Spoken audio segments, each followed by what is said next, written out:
पीती हूँ। ये कोई चाय है? हे भगवान, मेरी भी किस्मत चमक गई। इसे पाकर एक काम ढंग से नहीं आता। एक कप चाय तो ढंग से बनती नहीं, खाने पीने की तो बात दूर। दिखाने के लिए तो दिन भर किचन में ऐसे खड़ी रहती है जैसे पूरे दिन बस किचन में ये काम ही कर रही है। बस कीजिए माँ जी, बस कीजिए। बहुत बोल लिया आपने और बहुत सुन लिया मैंने। कोई काम नहीं करती ना मैं ढंग का, कुछ नहीं आता ना मुझे। तो ठीक है माँ जी, आज के बाद आप लोग अपना काम खुद करेंगे। मैं किसी की नौकर नहीं हूँ जो पूरे दिन खड़े रहने के बावजूद भी सबकी गालियाँ सुनते रहूंगी। अरे खाना क्या बनाकर देती है तू हम लोगों को? तू क्या सोचती है कि तू हमारे ऊपर एहसान कर रही है? अरे हम तेरे एहसानों तले नहीं दबे हैं। अरे एहसान तो तू हमारा मान जो तुझे एडजस्ट करके चल रहे हैं हम लोग। माफ करना माँ जी, लेकिन मैं समझी नहीं, आप लोग मुझे एडजस्ट कर रहे हैं? अरे एडजस्ट क्या, तुझे तो बर्दाश्त कर रहे हैं हम लोग। तेरी 100 गलतियां होने के बावजूद भी सारी गलतियों में मिट्टी डाल देते हैं। सोचते हैं आज नहीं तो कल सुधर जाएगी, लेकिन तू तो सुधरने की बजाय दिन ब दिन और बिगड़ते जा रही है। क्या मतलब बिगड़ते जा रही हूँ? हाय राम, जुबान तो देखो। अरे मैं 2 बोलती हूँ तो खुद 4 बोलती है। तेरे माँ बाप ने तुझे यही संस्कार सिखाकर भेजे हैं कि जाकर अपनी सास को सामने से खड़ी होकर लड़ना। क्यों? लगता है तेरे घर परिवार और खानदान में ऐसा चला आता होगा कि बहुएं बेशर्म बनकर सास के सामने जबान चलाती होगी। अरे मेरी भी मती मारी गई थी जो अपने बेटे का रिश्ता लेकर मैं तुम्हारे घर गई थी। आप अपनी मर्जी से आई थी ना, आपको हमने न्योता तो नहीं दिया था। बहू, बहुत हो गया, अपनी जुबान पर लगाम लगा। अरे बेशर्म कहीं की, बिन लगाम की घोड़ी बन गई है। सास का डर ना ससुर का डर, और बहू बन गई वॉलंटियर। माँ जी बस कीजिए, बहुत सुन लिया मैंने। ये क्या कुछ भी अनाप शनाप बोले जा रही हैं आप? अरे आपकी उम्र का लिहाज कर रही हूँ, इसका मतलब ये नहीं कि आपके मुंह में जो आए आप वो बोलो मेरे लिए। क्यों, क्या कर लेगी वरना? जान ले लेगी मेरी? आपकी तो मुंह लगना ही बेकार है। जैसे जैसे उम्र हो रही है वैसे वैसे सटिया रही है माँ जी। जो मुंह में आता है वही बोले जाती है। कब तक इनकी बातें मैं बर्दाश्त करूं? हद होती है बर्दाश्त की भी। बाप रे, इसकी इतनी हिम्मत, ये मेरे सामने खड़े होकर मुझसे जबान लड़ा रही थी। आने दो आज मेरे रौनक को, आज इसकी अकड़ ढीली करती हूँ मैं। आज इसे थूक कर ना कटवा दिया ना तो मेरा नाम भी शांति देवी नहीं। बस आ जाए मेरा रौनक। इसकी खैर नहीं, ऐसे डंडे पिटवाऊंगी ना। रौनक को आने में तो अभी 4 घंटे टाइम है। 4 घंटे मैं इंतजार नहीं कर सकती। अभी के अभी मैं फोन करती हूँ रौनक को। ये है शांति देवी, नाम तो है शांति, लेकिन इनके जीवन में जरा भी शांति नहीं है। शांति देवी का एक बेटा और एक बेटी है, दोनों की शादी हो चुकी है। शांति देवी के पति दीनानाथ जी, जैसा नाम वैसा स्वभाव। घर के मामलों में तो उन्हें कुछ बोलने का अधिकार ही नहीं है। शांति देवी उन्हें कभी भी किसी मैटर पर कुछ नहीं बोलने देती हैं। शांति देवी की बहू है निहारिका। निहारिका और रौनक की शादी को अभी 1 साल ही हुए हैं। शांति देवी अपनी बहू निहारिका के हर काम में मीन मेक निकालती, हर बात पर उसे ताना मारती। निहारिका ने अब तक सब कुछ बर्दाश्त किया, लेकिन आज तो उसके जैसे बर्दाश्त से बाहर हो गया था। इसलिए आज उसने अपने सास को पलटकर जवाब दे दिया था। लेकिन निहारिका का जवाब शांति देवी जी के ईगो को हर्ट कर गई थी। इसलिए शांति देवी बस अपने बेटे के आने का इंतजार कर रही थी कि जैसे उसका बेटा आए वो अपनी बहू की खूब सारी शिकायत करेगी अपने बेटे से। शांति जी से रहा नहीं जा रहा था, इसलिए उन्होंने अपने बेटे को फोन करके घर बुला लिया था। बस आता ही होगा मेरा रौनक। क्या हुआ माँ, आपने इस तरह फोन करके क्यों बुलाया मुझे? बोलिए ना माँ, क्या हो गया? वाह बेटा वाह, तुम्हारी पत्नी तो बहुत अच्छे गुल खिला रही है। अरे जीना दुश्वार कर दिया है उसने मेरा। तुम तो दिन भर ऑफिस में रहते हो, तुम्हें पता भी है क्या चलता है दिन भर घर में? क्या हुआ माँ, बताइए तो। कुछ कहा क्या निहारिका ने आपसे? अरे बेटा, सिर्फ कुछ कहा ही नहीं बल्कि कितना जबान लड़ाती है वो मुझसे। बात बात पर चढ़ जाती है लड़ने झगड़ने के लिए। अरे आज सुबह मैंने बस उसे इतना ही कहा कि चाय जरा फीकी बनी है। इतनी सी बात के लिए उसने मुझे इतना बुरा भला कहा बेटा कि मैं तुम्हें क्या ही बताऊं। यहाँ तक कि उसने चाय का मग भी मेरे पैर के सामने पटक दिया और ये कहते हुए अपने कमरे में चली गई कि मैं तुम्हारे बाप की नौकर नहीं हूँ, अपना काम खुद कर लो। क्या निहारिका इतनी बदतमीज है? मैंने कभी सपने में भी नहीं सोचा था कि निहारिका आपके साथ इतनी बदतमीजी करेगी। माँ रुको, मैं अभी उसकी खबर लेता हूँ। निहारिका, निहारिका। रौनक अपनी माँ के आंसू देखकर जैसे बौखला सा गया। रौनक का खून खौलने लगा। वह गुस्से में सीधे अपने कमरे की ओर बढ़ता है और जाकर अपनी पत्नी निहारिका को बिना कुछ सवाल जवाब किए उल्टा सीधा कहने लगता है। निहारिका पर चिल्लाते हुए बरस जाता है रौनक। लेकिन वही शांति जी, वो तो जैसे खुशियां मना रही थी। उन्हें बहुत मजा आ रहा था। उन्हें ऐसा लग रहा था मानो वो जंग जीत चुकी है। निहारिका, निहारिका, तुमसे इतनी बदतमीजी की उम्मीद नहीं की थी निहारिका मैंने। निहारिका, निहारिका, ये मेरे घर में क्या बदतमीजी हो रही है? अरे क्या यही सीख कर आई हो तुम अपने मायके से? यही सिखाया है तुम्हारे माँ बाप ने? तुम मेरी माँ से छोटी छोटी बातों पर लड़ना झगड़ना सीख गई हो? तुम्हें शर्म नहीं आती? वो तुम्हारी माँ की उम्र की है। अरे क्या लड़ी मैंने, बताओ बताओ क्या लड़ी मैंने माँ जी से, क्या कह दिया मैंने उनसे? अरे बहू, क्या नहीं कहा तुमने मुझसे? अरे क्या छोड़ा कहने के लिए? अरे मैंने ऐसा क्या कह दिया जिसके लिए आपने इतनी हाय तौबा मचा रखी है? 4 बातें तो आप मुझे सुनाई, ऊपर से रोना धोना भी आप कर रही हैं। मैं नहीं रो रही हूँ, इसका मतलब क्या सारी गलती मेरी है? देख ले बेटा, देख ले देख ले। अरे जब तेरे सामने ये इतना कुछ कह सकती है मुझे, तो तेरे पीठ पीछे कितना नहीं सुनाती होगी। तो देख ले, अपनी आंखों से देख ले और अपनी कानों से सुन ले। और रौनक जी, आप हर बात पर मेरे माँ बाप पर क्यों चले जाते हैं? अरे मैं यहाँ खड़ी हूँ, अगर मेरी कोई गलती है तो आप मुझसे कहो ना। हर बात में मेरे माँ बाप तक पहुँच जाते हो। क्यों नहीं जाएगा?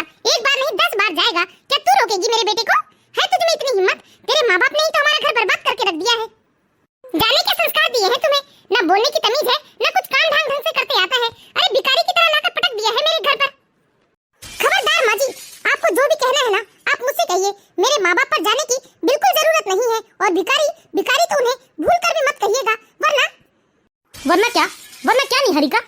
हाँ पूछो बेटा पूछो, वरना क्या करेगी ये? लगता है हम तीनों माँ बेटे को जान से मार देगी। माँ जी, मेरे माँ बाप किधर से भिखारी दिखते हैं आपको? अरे भिखारी को भिखारी ना कहे तो क्या कहे? अच्छा लड़का देखा, अच्छा घर बार देखा, लाकर पटक दिया इस नौटंकी बेटी को।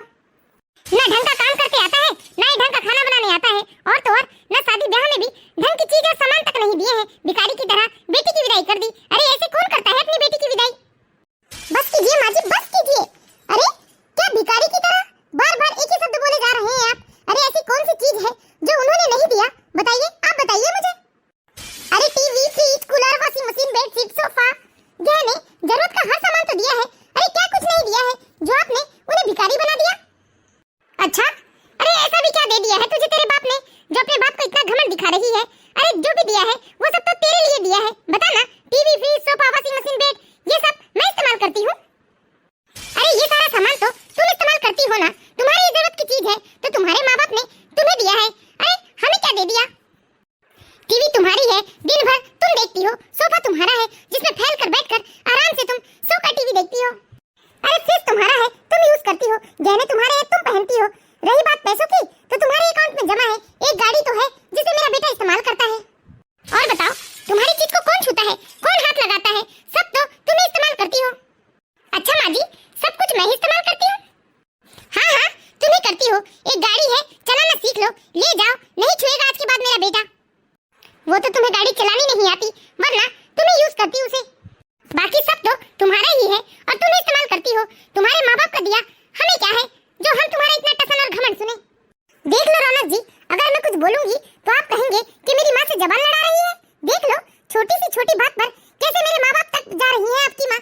ऐसा ऐसा कौन सा चीज है जो मेरे माँ बाप ने नहीं दिया मुझे? अपनी बेटी को हर वो सामान मेरे मम्मी पापा ने दिया है जो हर माँ बाप देते हैं। अरे तुम्हें मालूम भी है हमने अपनी बेटी को कितना दिया? अरे जितना कुछ मैंने अपनी बेटी को दिया है ना, उतना तो तुम्हारे माँ बाप कभी नहीं दे सकते। मेरी बेटी की तुलना तो तुम 7 जन्म तक नहीं कर पाओगी। मैंने अपनी बेटी को इतना कुछ दिया है ना कि उसके ससुराल वाले सालों बैठकर खाएंगे भी ना, तब भी मेरे दिए हुए सामान और रुपए पैसे खत्म नहीं होंगे। बड़ी आई मुझसे जबान लड़ाने वाली। निहारिका, मेरी माँ तुम्हारी माँ की उम्र की है, तुम्हें इतना कुछ नहीं बोलना था। बकवास मत कीजिए आप, मैंने कुछ नहीं कहा आपकी माँ को। जितना कुछ वो बता रही है ना, ऐसा कुछ भी मैंने उनसे नहीं कहा है। देखो निहारिका, मैं साफ साफ तुम्हें कह देता हूँ, अगर तुम अपनी हरकतों से बाज नहीं आई तो वह दिन दूर नहीं जब मैं तुम्हें तुम्हारे मायके भेज दूंगा। वाह वाह रौनक जी, आपको क्या लगता है कि मायके भेज देना इतना आसान है? मैं कोई कठपुतली हूँ जिसके जब मन में आया वो तब सुना के चला जाए, जिसके मन में जब आएगा वो मायके भेज देगा? इतनी बेचारी नहीं हूँ मैं कि छोटी छोटी बातों से तंग आकर मायके चली जाऊंगी, या तुम लोगों के भेजने से मैं अपनी मायके चली जाऊंगी। अरे इज्जत के साथ, पूरे सम्मान के साथ इस घर में ब्याह कर आई हूँ, बहू हूँ इस घर की, इसलिए बात बात पर ये धमकी देना छोड़ दो कि तुम मुझे मेरे मायके छोड़ाओगे। देखो निहारिका, कल मम्मी पापा की एनिवर्सरी है, इसलिए मैं घर में ज्यादा बवाल नहीं करना चाहता हूँ। छोटी सी पार्टी देना है मुझे, कुछ मेहमान भी आने वाले हैं। बेहतर होगा कि पार्टी की तैयारी करो, या फालतू की बकवास ना ही करो तो बेहतर होगा। मैं इन दोनों माँ बेटी की बातें सुन सुन कर तो बहुत थक चुकी हूँ। कल माँ जी और पापा जी की एनिवर्सरी है ना, अब माँ जी की एनिवर्सरी को इतना स्पेशल ना बनाए है ना, तो मेरा नाम भी निहारिका नहीं। बहुत मेरे माँ बाप की हैसियत तक जाते हैं ना। अब मौका आ गया है कि अब मैं इन लोगों को अपने माँ बाप की हैसियत बता दूं। निहारिका माँ बेटी की बात सुन सुनकर बहुत थक चुकी थी, क्योंकि रौनक भी हमेशा अपनी माँ की बातों में आ जाता था। वो कभी निहारिका से सवाल नहीं करता था कि क्या सच है और क्या झूठ। अब निहारिका बहुत ही तंग आ चुकी थी। वैसे एक दिन बाद सास की एनिवर्सरी थी तो उसके दिमाग में कुछ आइडिया आया। निहारिका अपने अलमारी में से अपने कुछ जेवर निकालकर सीधे अपने सास के कमरे में जाती है और सास से ये कहते हुए उनकी तिजोरी की चाबी मांगती है कि वो गहने सास की अलमारी में रखना चाहती है। सास भी ये देखकर बहुत खुश हो जाती है। सास को लगता है कि अब उनकी बहू के अकल ठिकाने लग चुके हैं। माँ जी, अब तुझे कौन सा काम पड़ गया मुझसे? माँ जी, जरा अपनी तिजोरी की चाबी तो देना। मुझे ये ना मेरे गहने आपकी तिजोरी में संभाल कर रखनी है। लगता है मेरे बेटे ने इसकी हेकड़ी निकाल दी। अरे हाँ बहू, सही बात है। तेरे आधे जेवर तो तेरी अलमारी में रखे रहते हैं। अगर मेरे अलमारी में रहेंगे तो सुरक्षित रहेंगे। ले चाबी ले, रख दे अलमारी में। शांति देवी की खुशी का कोई ठिकाना ही नहीं था। शांति देवी को लगता है कि उसकी बहू की अकल ठिकाने लग गए, इसलिए अपने सारे जेवर उसकी अलमारी में रखने आई है। वह खुशी खुशी अपनी बहू को चाबी दे देती है और अपनी एनिवर्सरी के लिए साड़ी लेने मार्केट चली जाती है। ठीक है बहू, तुम संभाल कर जेवर रख देना। मैं मार्केट जा रही हूँ अपने लिए साड़ी खरीदने। अब मजा चखाऊंगी मैं आप लोगों को। अरे सारे जेवर रखने के लिए मैंने चाबी नहीं मांगा आपसे, बल्कि मेरे सारे जेवर आपकी तिजोरी से लेने के लिए चाबी मांगा है। माँ जी ने मेरे ज्यादातर जेवर तो अपने पास ही रख लिए हैं और जब भी शादी ब्याह में जाती हैं तो खुद निकाल कर पहन कर चली जाती हैं और जब भी मैं मांगती हूँ तो कुछ न कुछ बहाना बता देती हैं। जेवर ही नहीं बल्कि मैं तो वो सारे सामान अपने कमरे में रख लूंगी जो मेरे पापा ने दहेज में दिया है। इस तरह निहारिका घर के सारे सामान को एक एक करके अपने कमरे में ले जाती है और सारा सामान अपने कमरे में जमा देती है। जब करीब 1 घंटे बाद शांति देवी घर वापस आती है तो वह घर का नक्शा देखकर बहुत चक्की रह जाती है। अरे बाप रे, ये क्या? अरे हॉल के सोफा सेट, टीवी, पंखा, सारा सामान कहाँ गया? हो सकता है कल एनिवर्सरी की पार्टी के लिए बहू ने घर में साफ सफाई वाली को बुलाया होगा। लेकिन सारा सामान, ये सब तो बाद में पूछती हूँ। पहले तो जाकर मैं ठंडा पानी पी लेती हूँ, फिर अपनी साड़ी के साथ कौन सी ज्वेलरी अच्छी लगेगी ये देख लेती हूँ। शांति देवी जी जब रसोई में जाती है तो वो देखती है रसोई से तो आधा से ज्यादा सामान गायब है, जैसे फ्रिज, माइक्रोवेव, मिक्सी, कुछ भी नहीं था रसोई में। हे भगवान, ये सब क्या देख रही हूँ? रसोई भी पूरी खाली पड़ी है। यहाँ का फ्रिज, माइक्रोवेव कुछ भी नहीं है। अरे आधे से ज्यादा तो बर्तन भी गायब है यहाँ से। हो सकता है बहू ने साफ सफाई के लिए निकलवाया होगा। अरे ये सब तो जाने देती हूँ, पहले जाकर ज्वेलरी कौन सी पहनूंगी ये डिसाइड कर लेती हूँ। इस तरह शांति देवी जी जब अपने कमरे में जाती है और तिजोरी खोलती है तो तिजोरी में तो बहू के सारे गहने वहाँ से गायब थे। उनकी तिजोरी में सिर्फ उन्हीं के गहने थे जो कि बहुत पुराने डिजाइन के थे, जिसे शांति जी कम से कम ही पहना करती थी। हे भगवान, तिजोरी में तो सिर्फ मेरे ही गहने हैं, बहू के गहने तो है ही नहीं यहाँ। अरे अब बहुत हो गया, ऐसे कैसे घर से सारे सामान गायब है? अभी जाकर निहारिका से पूछती हूँ। निहारिका, बहू ये क्या तरीका है? अरे हॉल से तुमने सोफा यहाँ क्यों ले आया और ये सब बाकी सामान? माँ जी आपको क्या करना है?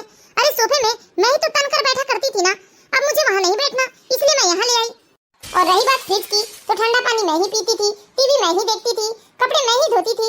अरे जब सारा सामान मैं अपने यूज के लिए ही लेकर आई थी दहेज में, तो फिर मैं आप लोगों को क्यों यूज करने दूं? जब मुझे जरूरत होगी तब मैं निकाल लूंगी। और तुमने अलमारी से सारे गहने जेवर भी ले लिए अपने। माँ जी वो मेरे पापा ने मुझे दिए थे मेरे उपयोग के लिए, फिर मैं आपकी तिजोरी में कैसे रहने देती? अच्छा तो तू बदला निकाल रही है क्यों? निकाल लो, जितना बदला निकालना है निकालने दो। आने दो शाम को, आज तेरी खान नहीं धुलाई मेरे बेटे से तो मेरा नाम बदल लेना। कल हमारी एनिवर्सरी है और सारे मेहमान भी आने वाले हैं। मैं घर में ना किसी तरह का कोई नाटक नहीं चाहती। जो सामान जहाँ था चुपचाप वहाँ रख दो। निहारिका ये सब क्या है? तुमने कमरे में इतना सारा सामान क्यों लाकर रखा है? और सुबह से मैं कार की चाबी ढूंढ रहा था, कार की चाबी भी मुझे नहीं मिली, इसलिए आज मुझे बस से ऑफिस जाना पड़ा। पहले तो तुम चाबी ढूंढ दो, वरना कल मेहमानों को लाने ले जाने में बड़ी दिक्कत हो जाएगी। अरे चाबी कहीं खो गई हो तब ना ढूंढूं मैं? चाबी मेरे पास है। मेरे पापा ने कार मेरे यूज के लिए दी थी ना, फिर मैं आपको क्यों यूज करने दूं? अब आप अपनी व्यवस्था अपने हिसाब से देख लीजिए। देख ले बेटा, कितना घमंड हो गया है इस घमंडी को। देखिए जी, मैं दहेज में क्या ही लेकर आई हूँ, जो भी लेकर आई हूँ वो सिर्फ और सिर्फ मेरे यूज के लिए लेकर आई हूँ। तो मैंने सोचा कि जो सामान मेरे यूज के लिए है तो मैं ही यूज करूँ ना, क्यों आप लोगों को यूज करने दूं? अच्छा बहुत घमंड आ गया है तुझे, घमंड दिखा रही है तू मुझे। रुक, अभी मैं तेरे घमंड चूर चूर करती हूँ। बेटा इसे तो अभी के अभी इसके मायके छोड़ कर आ और ये सारा सामान अभी खरीद लिया मार्केट से। कल हमारी एनिवर्सरी की पार्टी है, पार्टी खराब नहीं होना चाहिए। मैंने सबको न्योता भी दे दिया है। माँ ये कैसी बात कर रही हो तुम? इतना बजट नहीं है मेरा कि मैं इतना सारा सामान एक साथ खरीद कर ले आ सकूं। ये क्या बोल रहा है बेटा तू? अरे कल सब मेहमान आएंगे तो मैं क्या जवाब दूंगी? लेकिन माँ इकट्ठे, वो भी कल के कल में इतना सारा सामान मैं कैसे खरीद पाऊंगा? घर के सारे सामान खरीदने में तो मेरी कम से कम 6 महीने की सैलरी की जरूरत होगी। बेटा देख कुछ भी कर, वरना हमारी इज्जत का फजीता हो जाएगा। नहीं माँ, मैं कुछ भी कर लूँ, इतना सारा सामान इकट्ठे नहीं ला सकता। अपने बेटे की बात सुनकर तो शांति देवी जैसे अकचका गई थी। उसे कुछ समझ में नहीं आ रहा था कि कल उसकी एनिवर्सरी की पार्टी है और घर में कोई सामान नहीं है। अगर सारे मेहमान आएंगे तो फिर क्या होगा? उनकी इज्जत का तो रायता बन जाएगा। ये सब सोचकर तो शांति देवी ने सोचा कि कल्टी मारने में ही भलाई है, और शांति देवी ने तुरंत कल्टी मार ली। देख बहू, मैं तेरी सास हूँ, कभी गुस्से में उल्टा सीधा बोल देती हूँ, इसका मतलब ये नहीं कि तुम मेरे साथ ऐसा करोगी। अब इस घर की इज्जत तुम्हारी भी तो इज्जत है ना? अरे इज्जत की खातिर सारा सामान बाहर निकाल दो। हाँ मैंने गलती की है, बात बात पर तुम्हारे माँ बाप पर नहीं जाना चाहिए था मुझे। आज के बाद मैं पूरी कोशिश करूंगी कि कभी भी तुम्हारे माँ बाप के बारे में उल्टा सीधा नहीं बोलूंगी। अब घर में सारा सामान है तो यूज भी तो सारा परिवार ही करेगा ना। अब इसमें बताने वाली कोई बात नहीं है बहू। हाँ बस गुस्से में थोड़ा ज्यादा कह दिया था मैंने, माफ कर दे मुझे और सारा सामान जहाँ का तहाँ जमा दे। हाँ निहारिका, ये सारी बातें भूल जाओ। आज के बाद मैं भी कभी तुम्हारे मम्मी पापा तक नहीं जाऊंगा। सॉरी बाबा, अब सारा सामान जहाँ का तहाँ जमा दो।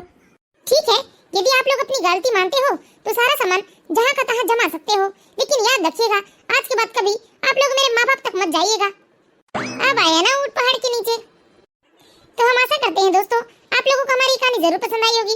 यदि कहानी अच्छी लगी हो तो प्लीज इस वीडियो को लाइक कीजिए और इसी तरह की मोरल स्टोरीज देखते रहने के लिए हमारे चैनल सास बहू की दुनिया को सब्सक्राइब करें। Thank you watching for my video.